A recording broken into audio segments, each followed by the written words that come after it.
Eh bien, bienvenue dans Chrétienne, le podcast qui fête Noël pour servir Christ, en tout cas qui vous envoie des petites idées de cadeaux. Je suis Aurélie Bricot et je suis ravie de vous accueillir sous mon sapin virtuel en compagnie de ma fidèle co-animatrice Angie Velasquez Thornton. Comment est-ce que tu vas, Angie, en ce matin de décembre? Écoute, je viens de faire une découverte qui a tout changé pour moi. Wow. Et c'est notre 68e épisode et je viens de réaliser que quand je dois tousser ou éternuer ou me moucher, je peux mettre la sourdine. Je ne l'avais pas fait auparavant. Donc, je Wow. m'excuse à nos auditeurs, nos auditrices qui ont dû supporter quand je toussais ou whatever, parce que maintenant, on a filmé récemment où je me suis dit, je peux mettre la sourdine, parfait. Comme ça, tout le monde n'est pas obligé de m'entendre. Non, Donc, je mais suis c'est fou. désolée. Et ce qui est fou, c'est qu'on utilise Zoom depuis 3 ans et je viens de découvrir ça maintenant. Je pense que quand on est en train de filmer, c'est tellement passionnant ce qu'on dit que c'est pas comme une réunion plate de Zoom pour le télétravail qu'on peut penser à autre chose. Je suis tellement prise par ces sujets théologiques et profonds que j'oublie la logique de mettre la Ah ouais. sourdine. Normalement, c'est bien connu que toute personne qui maîtrise bien Zoom coupe systématiquement son micro et ne l'ouvre que pour parler, par contre. Voilà. Donc voilà. Ah là là. Eh ben, merci Angie d'avoir découvert ça. Merci Seigneur d'avoir montré à Angie que c'est possible de couper son micro. Oui. Et toi, comment vas-tu? Oh ben écoute, ça va, hein, on fait nos petits achats de Noël, on commence à réfléchir ce qu'on va manger, voilà, on est déjà dans la fin de l'année, on se projette déjà dans l'année d'après, on se dit qu'il y a plein de choses qui n'ont pas été faites. Donc voilà, je ne sombre pas encore tout à fait dans l'angoisse et la dépression. Mais voilà, c'est... Non, c'est chouette. Voilà. Tiens, c'est chouette. Bref. Alors, bah du coup, ça tombe bien. Parce que moi, j'aime bien offrir des livres à des gens. Et je trouve que Noël, c'est un bon moment pour offrir des livres à des gens. Du coup, on s'est dit qu'on allait vous partager, chers auditeurs, chères auditrices, nos petits cadeaux qu'on allait mettre sous le sapin. Des gens à qui on a envie de partager des petits messages subliminaux. Non, pas forcément, mais de les encourager par des ouvrages qui sont intéressants. Il y en a un, et donc je commence parce que c'est moi qui ai les meilleurs ouvrages à vous présenter. Il y en a un qui est vraiment bien, vraiment, vraiment bien, que je vous partage. Alors, pour ceux qui ne nous voient pas, il s'agit du livre « À chaque jour suffit sa grâce » de David Sutherland. Et c'est le volume 2 qui est sorti là en fin d'année. 366 nouveaux témoignages encourageants tirés de l'histoire. Alors, ce que je trouve intéressant dans ce livre, c'est que déjà c'est un livre de méditation, on va dire, quotidienne, c'est-à-dire qu'il y a une pensée sur plein de personnes qui ont marqué l'histoire du monde.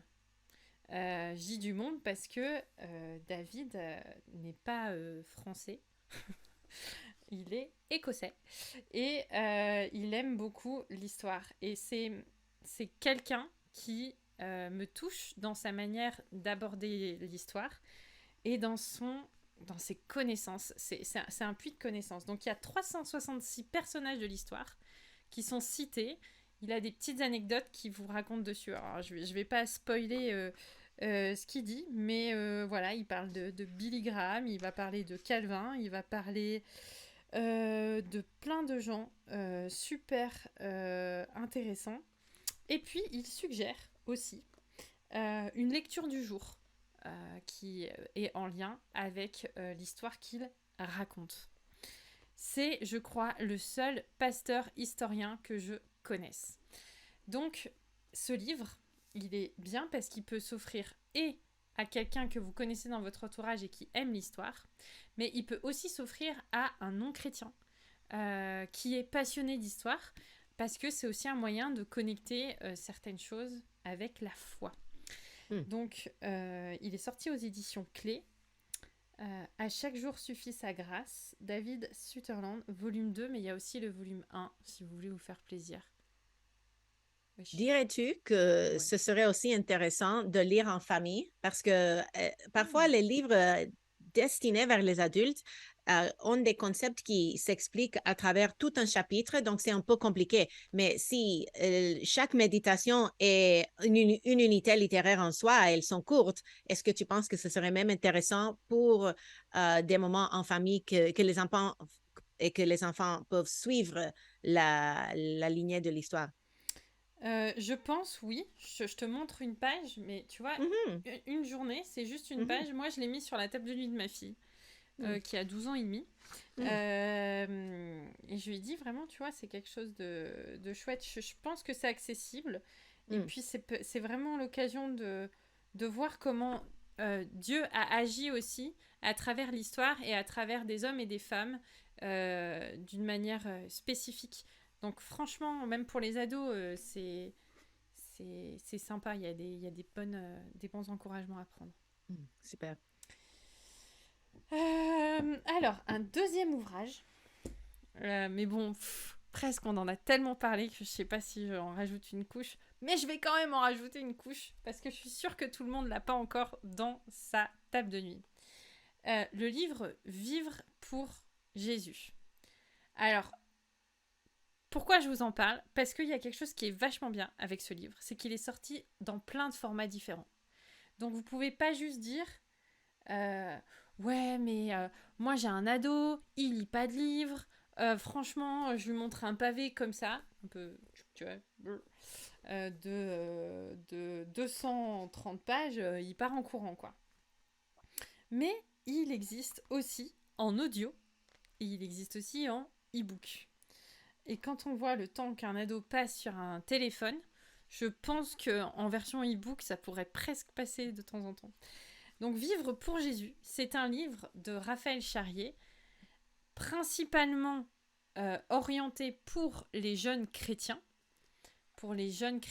dans la foi, donc pour la jeunesse, mais aussi pour les moins jeunes qui commencent à marcher avec Christ, mais il est aussi valable pour les vieux chrétiens. T'es d'accord ou pas, Ingy, avec ça? Ah oui, ah oui. Tu l'as lu, toi aussi? Oui. Et franchement, moi, c'est un livre qui m'a repris. C'est fou, parce que y a plein de passages, et sur la notion notamment de comment vivre pour Jésus, y a des choses qui m'interpellent. Alors, je sais pas, c'est parce que l'auteur parle... il parle à son lecteur à la deuxième personne du singulier. Donc, il va dire tu, il va dire je. Et c'est un vrai dialogue, en fait, en un à un qui s'enclenche tout au long de ce livre. Et il est vraiment hyper accessible. Donc, moi, c'est un livre que j'utiliserais dans le cadre d'un groupe de jeunes, dans le cadre même de l'école du dimanche, sur du discipulat, sur comment donner les clés à des jeunes pour vivre pour Jésus, mais c'est aussi quelque chose qui fait du bien quand il faut poser les fondements de ce que c'est la vie chrétienne et de ce que c'est concrètement des domaines de notre vie qui doivent être impactés par la vie chrétienne.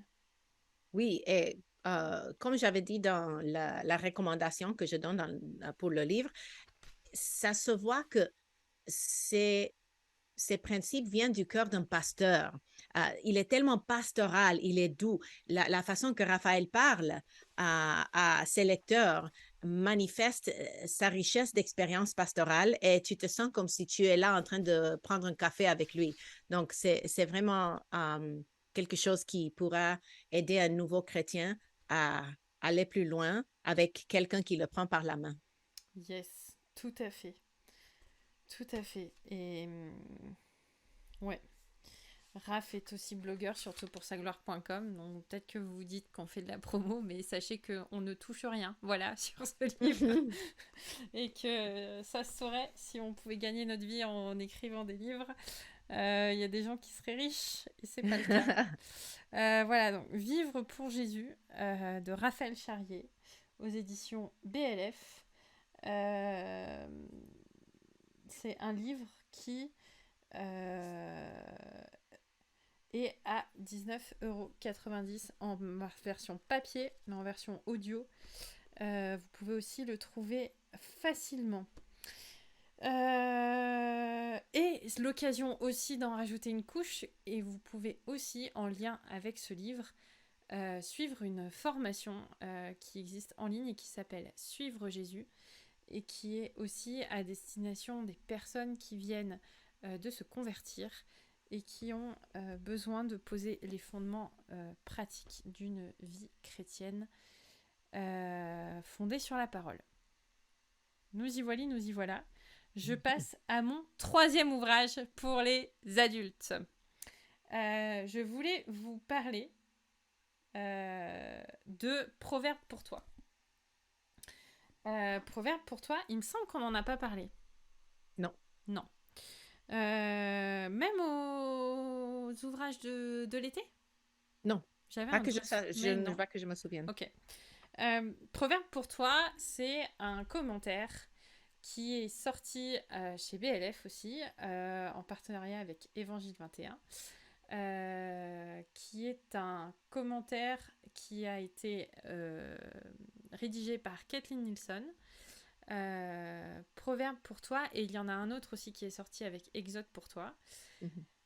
Pourquoi je vous parle de ce livre? Parce que, à ma connaissance, à moins que j'ai raté quelque chose, les commentaires sur les proverbes, ça court pas les rues. Il n'y en a pas sur beaucoup d'étalages. En général, sur le Nouveau Testament, on trouve un peu bien des trucs sur les épîtres de Paul notamment. Mais sur Proverbes, c'est assez rare. Et je trouve que le livre est bien détaillé. Tu l'as, toi? Oui. Ok. Tu pioches des fois dedans? Je ne suis pas dans le proverbe maintenant, donc je n'ai pas encore sondé ses profondeurs. Ok. J'ai récemment plongé un peu dans certains proverbes et je trouve que c'est vraiment bien pour resituer le contexte du proverbe, parce que souvent les proverbes, on les sort comme ça du livre et puis on en fait un dogme de vie monumental. Et c'est vraiment un bon commentaire pour comprendre les versets dans leur contexte et pour pouvoir appliquer la Bible à la vie quotidienne. Moi, j'ai retiré pas mal de pépites et de choses assez justes. Franchement, c'est facile d'accès. C'est un bon petit commentaire à avoir dans sa bibliothèque. Super. Je passe à mon premier livre pour adultes. Ah yes, vas-y, fonce. OK. Ce petit bouquin s'appelle Noël. Ouais. Noël, peut-on vraiment y croire? Par Rebecca McLaughlin. Et elle est une auteure excellente. Elle a écrit un livre qui s'appelle Confronting Christianity, à confronter le christianisme. Et si je ne me trompe pas, BLF est en train de le traduire. Elle est une apologète et elle est une érudite avec un bagage théologique super.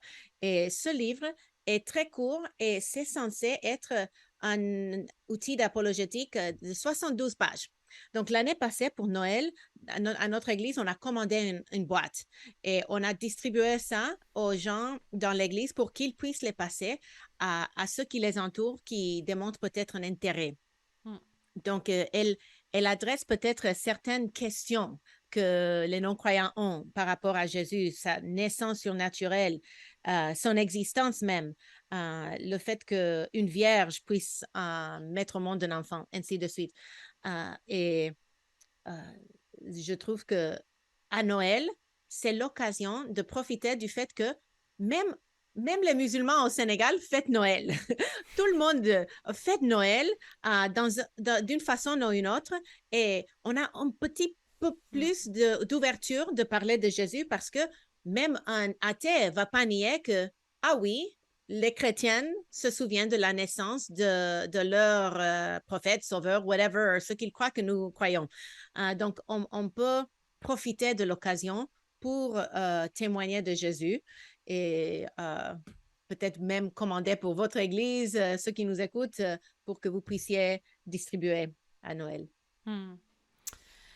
Il y a aussi un ouvrage dont je voulais vous parler en termes de livres adultes. T'en as d'autres, toi, des livres pour les vieux?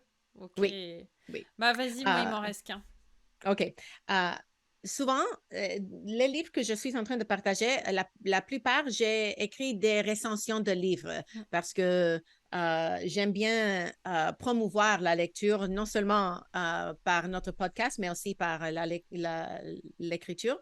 Et ce livre, Sept mensonges sur le célibat de Sam Allberry, est vraiment un outil qui donne beaucoup de compréhension à ceux qui sont mariés et qui ont complètement oublié ce que c'était d'être célibataire. Et peut-être pour ceux qui se sont mariés très jeunes, le temps entre l'adolescence et le célibat était tellement court qu'ils n'ont plus la possibilité de s'identifier avec les frères et sœurs qui se trouvent dans ce stage de vie. Donc, avec beaucoup d'humilité et de douceur et de franchise, Sam Allberry nous aide à comprendre ce que c'est d'être célibataire selon l'Écriture et encourage aussi les célibataires dans les défis et les joies d'être célibataire. Donc, c'est un excellent livre. Vous pouvez aussi voir la recension que j'écris au-dessus, ainsi que la recension de ce petit livre sur Noël. Incroyable. T'es vraiment exceptionnel, Angie. Ça me fait... Je sais pas pourquoi, mais là, je pense... Faut que je vous en parle, à mon avis. Ça doit être le Saint-Esprit qui doit me dire, vas-y, parle-en. Il y a un livre, moi, qui a beaucoup impacté ma manière de vivre. Ma manière de vivre, surtout à 100 à l'heure, qui est Vite fou. Je pense que je vous en ai pas encore parlé. Vite fou de Kevin de Jong. Si vous venez de vivre cette année à 1000 à l'heure, ou si vous connaissez quelqu'un qui vit une vie à 1000 à l'heure, c'est un tout petit livre. Et il est vraiment bien parce qu'il permet de resituer les priorités et il permet de comprendre aussi que, en tout cas moi, la leçon que j'ai compris, c'est que Christ n'a pas tout fait sur Terre. Il a tout accompli, mais il a accompli sa mission, mais il n'a pas, il a pas fait tout ce qui était possible. Tout le monde n'a pas été guéri sur Terre à ce moment-là. Tout le monde n'a pas été nourri de manière abondante. La mort n'a pas été non plus éradiquée. Tout n'a pas été fait. Et du coup, l'auteur explique à quel point dans nos vies et surtout dans les ministères, quand on est engagé à plein temps, on veut parfois en faire beaucoup et parfois en faire trop. Et si vous pensez à quelqu'un qui est en train de frôler le burn-out ou qui y court droit devant, je vous conseille vraiment ce petit livre, Vite fou, Kevin de Jong. Il est franchement sympa, ça se lit juste dans les vacances de Noël. Voilà, au petit coin feu de la cheminée. Et il y a un livre que je voulais vous parler qui n'est pas chrétien. Je suis une païenne. Au bûcher.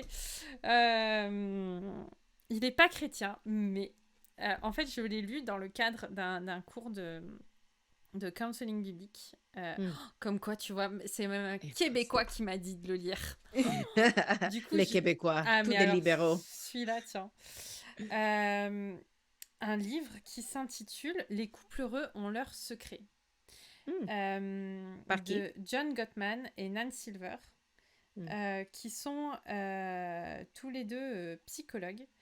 Enfin, non, Nan Silver est journaliste et Gottman est psychologue. Et en fait, ils sont partis sur une étude où ils ont étudié des couples. Ils les ont mis dans une sorte de laboratoire du love, pas pour faire du voyeurisme, mais pour essayer de comprendre comment les couples interagissent. Et ils parlent de plein de choses qui sont hyper accessibles et qui peuvent faire, je crois, beaucoup de bien à plein de couples. Et pourquoi je vous parle d'un livre non chrétien? Vous allez me dire, bah dis donc, voilà, est-ce que c'est encore un Xème livre sur le bien-être, du coaching pour vivre dans le couple? Eh ben non, mais je pense que c'est un livre qui peut facilement se connecter à la parole. En tout cas, c'est pas un livre qui est en contradiction avec la parole. Alors, je le dis parce que souvent, des fois, en tout cas, on a des gens qu'on connaît, qui sont dans notre famille, ou des amis qui ne sont pas chrétiens, et avec qui c'est un peu compliqué de leur mettre dans les mains le livre Être parent, qui est pourtant un excellent ouvrage, ou d'autres livres sur le couple, parce qu'en fait, juste, ils sont saturés et ils ont besoin d'entendre autre chose.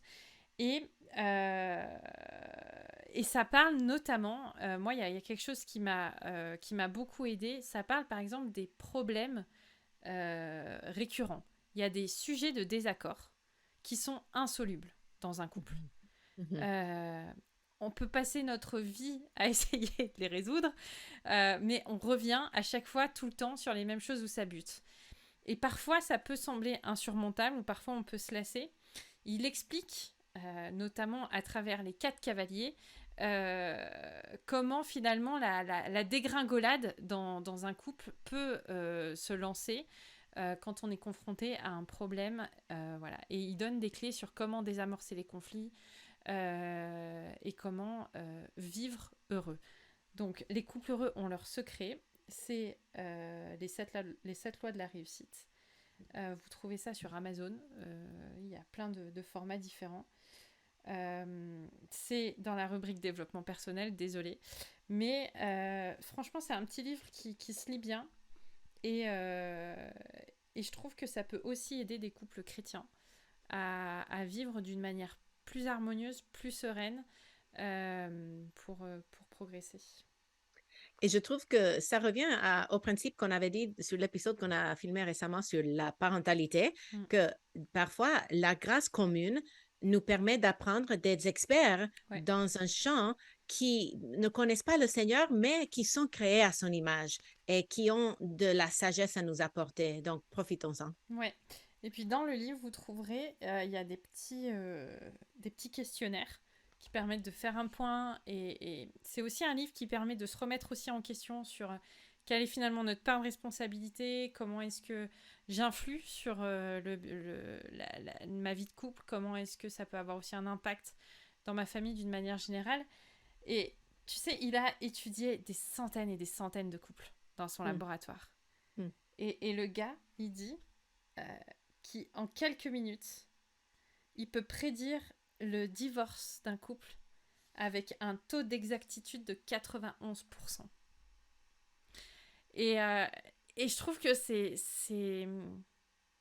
Enfin, voilà, il y a vraiment quelque chose d'intéressant à ressortir de ce livre et à comprendre aussi voilà, les enjeux du mariage. J'aurais bien voulu, j'ai pas lu, je sais qu'il y a une fille qui l'a lu et qui n'était pas encore mariée, et j'aurais bien aimé voir après coup si c'est quelque chose qui lui a été utile. Peut-être que c'est un livre dans le cadre d'une préparation au mariage, tu vois, qui pourrait se lire. Je peux partager sur un autre livre. Vas-y. Et je ne dirais pas que c'est pour adultes spécifiquement, mais quand j'ai écrit la recension de ce livre, c'est un des liens sur Facebook que j'ai beaucoup reçu de likes. Et c'est la Bible manga.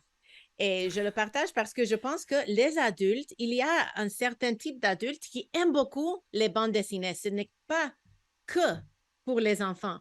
Et surtout, ce genre de dessin animé, c'est un style japonais qui est beaucoup apprécié par certaines geeks qui aiment les films manga et les livres. Donc, en tout cas, ça raconte toute l'histoire de la rédemption à travers ces images qui sont très vives et mes enfants aiment ça, surtout ma fille de 9 ans, mais aussi pas mal d'adultes Hmm. que j'ai vus. Donc voilà, je le Je l'ai recommande. je l'ai offert à mon fils cet été parce que en rentrant de colo, il a vu ce livre sur le stand et il m'a dit oh, maman, je le veux trop. Bon, bah, j'ai pas pu résister et il était trop fier parce qu'il a pas arrêté de dire à sa sœur bah, moi, j'ai lu toute la Bible. Et sa sœur a pas arrêté de lui dire ouais, alors, en manga, et c'est pas tout à fait tout, quoi. Oui. Mais c'était vraiment intéressant parce que quand il était dans la section qui parle de l'Apocalypse, on a eu pas mal de discussions parce que bah tiens j'ai lu l'Apocalypse, il se passe ça, il se passe ça, il se passe ça, et je trouve que ça éveille l'intérêt des enfants pour ce que la Bible dit et c'est vraiment chouette. Alors je connais pas Mhm. d'adultes qui aiment les mangas, mais pourquoi pas, effectivement. Je t'assure, Ileana. Voilà là. Écoute, moi j'ai plus qu'un livre pour enfants. OK, donc je peux commencer parce que Allez, j'ai vas-y. plusieurs Donc et là, je on peux passe dans vers la ça vite, section vite. enfants, parce que aussi, on est convaincu que Noël, c'est le moment de faire plaisir à des enfants, d'encourager à la lecture des enfants et d'encourager à des bonnes lectures et que la lecture, c'est un très bon moyen aussi pour comprendre et intégrer ce qu'est l'évangile et comment vivre l'évangile. Donc, il y a des très bons ouvrages en plus pour enfants qui sortent en ce moment. Et il y en a un que, d'ailleurs, que je viens de recevoir, que j'ai pas pris. J'aurais dû l'amener. Je suis Hmm, déçue. Tant pis. hmm. Vas-y, fonce. Peut-être la prochaine fois. Je vais commencer avec Plus jamais de revoir par Lauren Chandler et Catalina Echeverry. Elle est colombienne d'ailleurs, Catalina Echeverry, qui est peut-être l'artiste qui fait le plus de livres d'enfants parmi les livres qu'on traduit chez BLF, ainsi de suite. Et elle se base sur la résurrection de Lazare, Mm, de comment Jésus le lève d'entre les morts pour enseigner aux enfants comment se préparer à dire au revoir. Que mm, ce soit parce que ta voisine d'à côté, ta meilleure amie déménage à une autre ville, que ce soit parce que tu dois partir en voyage, ou que ce soit parce que ton grand-papa est malade et la fin s'en vient. Donc, c'est un livre qui donne de l'espoir aux enfants que pour ceux qui s'appellent amis de Jésus, que c'est une façon très cute, de mignonne de dire pour les enfants de Dieu, pour les chrétiens, il n'y a jamais de revoir parce qu'on se reverra un jour. mm. Et dans ce thème eschatologique, la fête super méga fantastique qui ne finira jamais est un ouvrage encore illustré par Catalina Echeverry et écrit par Johnny Erickson Tada. Donc, Ok. elle, je pense que tout le monde doit la connaître, mais sinon, c'est une femme qui, à l'âge de 18 ans à peu près, elle a eu un accident et elle est devenue paraplégique. Et elle a créé un ministère pour les chrétiens dans les églises et partout dans le monde pour aider les personnes handicapées physiquement ainsi que mentalement. Mm, Donc, quand elle parle de l'eschatologie, le sous-titre, c'est Le ciel, Jésus et sa merveilleuse invitation, la vraie histoire. mm, Donc, quand elle parle de ce qui nous attend, elle a une anticipation au-delà de ce que nous pouvons nous imaginer, parce qu'elle vit quotidiennement avec ce paralyse et avec des douleurs chroniques, avec le cancer en plus qu'elle a vécu.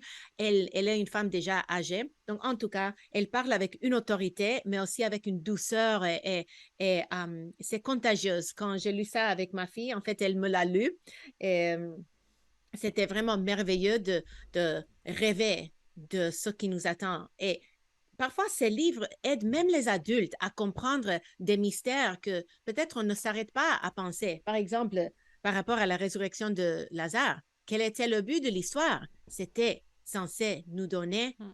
un espoir à venir parce que Jésus a dit, je suis la résurrection et la vie. Donc, ce n'est pas un simple miracle, c'est un moyen pour donner une vive espoir aux enfants de Dieu, ainsi que dans ce livre, elle nous aide à comprendre combien nous attend dans l'état éternel, dans la nouvelle création. Et puis ce qui est bien avec ce livre, c'est qu'il y a un livre d'activité qui va avec. Mm-hmm. Et il faut dire que c'est quand même une sacrée richesse d'avoir les deux. Il ne faut pas hésiter à prendre le livre d'activité qui va avec parce que déjà, c'est un bon jeu à faire pendant les vacances pour s'occuper aussi avec nos enfants, mais c'est un super support même pour l'enseignement des enfants dans le cadre de l'église, par exemple, où après, il y a des jeux pour appliquer et aller un petit peu plus loin par rapport à ce que ce livre partage. Mm-hmm. Tout à fait. Et mon livre suivant, c'est Le concours du vrai Dieu. Du vrai Dieu. Ellie, Jésus est la plus belle des victoires, la vraie histoire. Et c'est par Carl Lafferton et encore une fois Catalina Echeverry.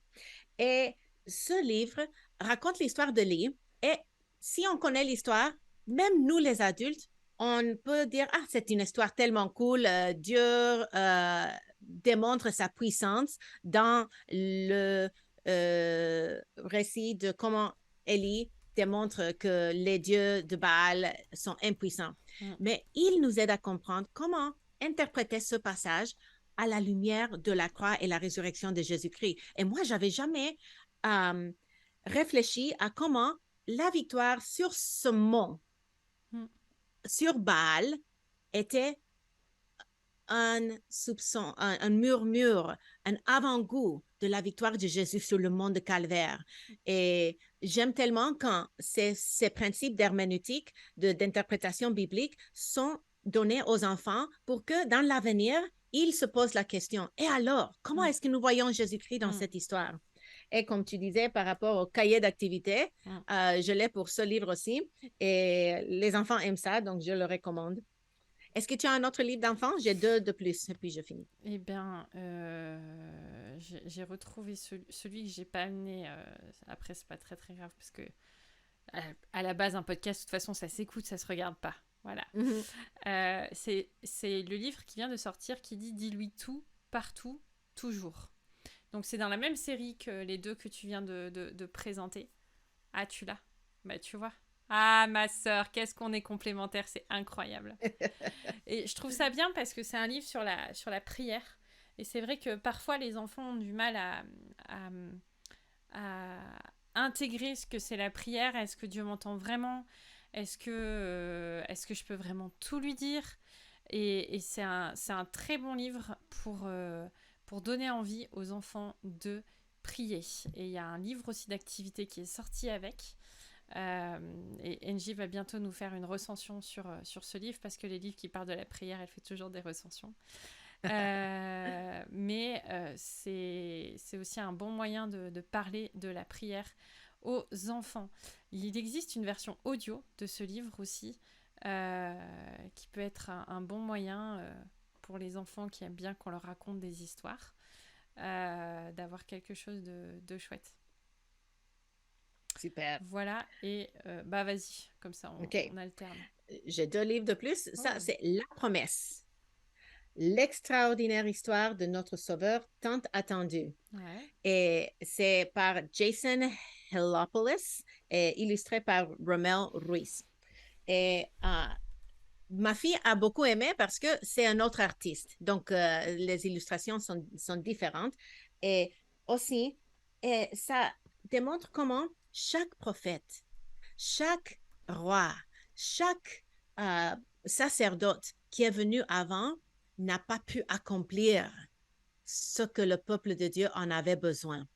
Et ça nous met l'eau à la bouche pour la venue de celui qui accomplirait toutes les promesses, celui qui serait l'antitype de tous les types de l'Ancien Testament. Donc, ça n'emploie pas ces paroles.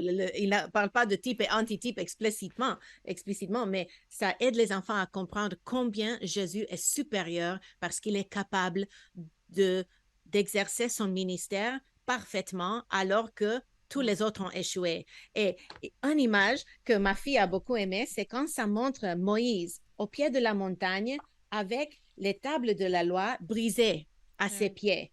Et c'est hautement imagé de penser que oui, il a brisé les tables de la loi parce qu'il s'est fâché contre le peuple d'Israël, mais il a aussi brisé la loi de Dieu parce qu'il était pécheur.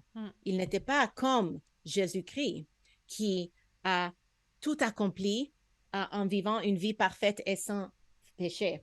Il y a beaucoup de textes dans ce livre ou... Non, pas beaucoup. Okay. Oui, donc il y a des pages qui ont une seule phrase. Okay. Et non, c'est pour des enfants de 6 à 9 ans. Et j'ai même écrit une recension sur celui-là aussi. D'accord. Eh bien, décidément. Et mon dernier livre, c'est tellement important que même si c'est au-delà de l'âge de mes enfants, c'est un peu jeune, Dieu m'a créé comme je suis. Un livre pour aider les enfants à protéger leur corps, écrit par Justin Holcomb et Lindsay Holcomb, illustré par Trish Mahoney. Et ce couple, les Holcomb, il est pasteur et elle est travailleuse sociale ou experte dans le domaine.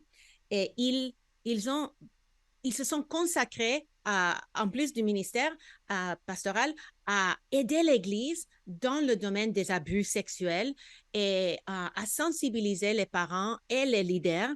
Et ce livre, d'une façon très simple, nous aide en tant que parents à protéger nos enfants en leur apprenant à se protéger eux-mêmes, à identifier quand quelque chose ne va pas, quand quelqu'un vient s'approcher de toi d'une façon qui te fait sentir quelque chose dedans qui n'est pas bon. Donc, dans des termes simples et pudiques, ils expliquent aux enfants et aussi ils donnent quelques pistes pour les parents et je trouve que c'est essentiel.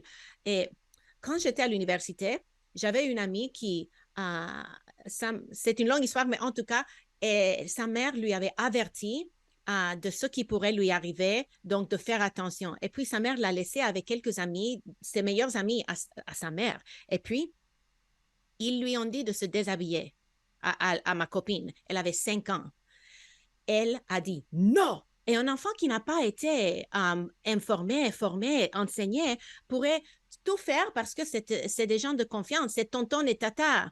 Elle a pris la fuite, elle est allée chercher la police et ils étaient des gens qui faisaient la pornographie d'enfants professionnels.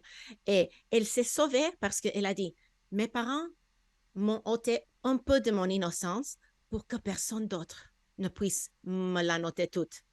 Et cela m'a marqué et depuis ce jour, je dis, d'une façon appropriée à l'âge de mes enfants, je veux toujours leur faire parvenir de l'information qui va les aider, selon leur maturité, à comprendre des choses difficiles de la vie pour que personne d'autre ne vienne faire du mal sans qu'elles comprennent.